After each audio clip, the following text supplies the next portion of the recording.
ఇవాళ ఇక్కడ నేను భీమవరం నుంచి నిడదవోలు ప్రయాణం చేస్తున్నప్పుడు చాలా భావోద్వేగానికి గురయ్యాను. ఇక్కడ పరిస్థితి చూసి మన సమాజం అభివృద్ధి వైపు నడుస్తుంది, అభివృద్ధి చెందుతుంది అని చెప్పుకుంటూ ఉంటాము. బట్ మానవులు ఏ విధంగా ఎటువైపు అభివృద్ధి చెందుతున్నారో అర్థం కాని పరిస్థితి. ఇలాంటి దయనీయమైనటువంటి పరిస్థితి చూసినప్పుడు చాలా బాధేస్తుంది. అసలు మిగిలిన వాళ్ళకి ఎలా ఉంటుందో తెలియదు. కానీ ఈ స్టేషన్లో ఏంటంటే ఇక్కడ ఉన్నటువంటి గార్డులు కొంతమంది పడుకుని ఉన్నారు. సో మహిళలు ఉన్నారు, వృద్ధులు ఉన్నారు, పిల్లలు ఉన్నారు. అరౌండ్ 9-9:30 అవుతుంది. వాళ్ళని వెళ్ళి లాఠీలతోటి కొట్టి కొంచెం వాళ్ళని హార్ష్గానే డీల్ చేస్తా అక్కడ నుంచి తరిమేస్తున్నారు.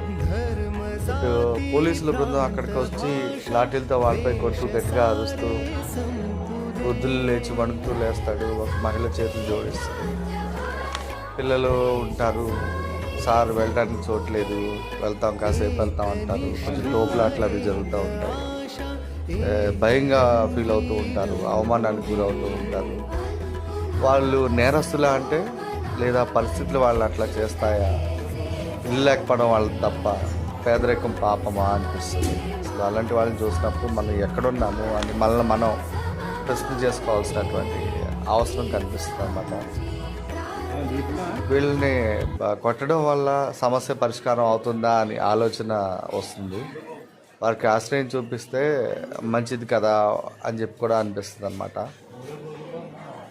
సో చట్టం అవసరం, కానీ మానవత్వం కూడా ఇంకా అవసరం.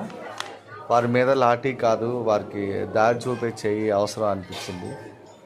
చాలా చాలా బాధేసిందండి. అందుకోసం ఈ వీడియో నేను ట్రైన్లో వెళ్తూ తీసి షేర్ చేస్తున్నాను అన్నమాట. నివాసం లేని వాళ్ళు సమాజానికి భారం కాదండి, వాళ్ళు సమాజం బాధ్యత అన్నమాట. చాలామంది మేము అభివృద్ధి చెందాము, ముందున్నాము, దాని మీద చాలా డెవలప్ అయిపోయాము అని ఫీల్ అవుతూ ఉంటారు. అలాంటి వాళ్ళందరూ చొరవ తీసుకొని ఏదైనా ఇలాంటి వాళ్ళ కోసం చేయాలి. ఈవెన్ కోట్లు, ప్రతి విషయానికి కోట్లు మిలియన్స్ ట్రిలియన్స్ ఖర్చు పెట్టే ఈ గవర్నమెంట్ కనీసం మినిమం అవసరాలు ఇలాంటి ఆర్ఫన్ పీపుల్కి ఎందుకు ప్రొవైడ్ చేయదా అని అనిపిస్తుంది.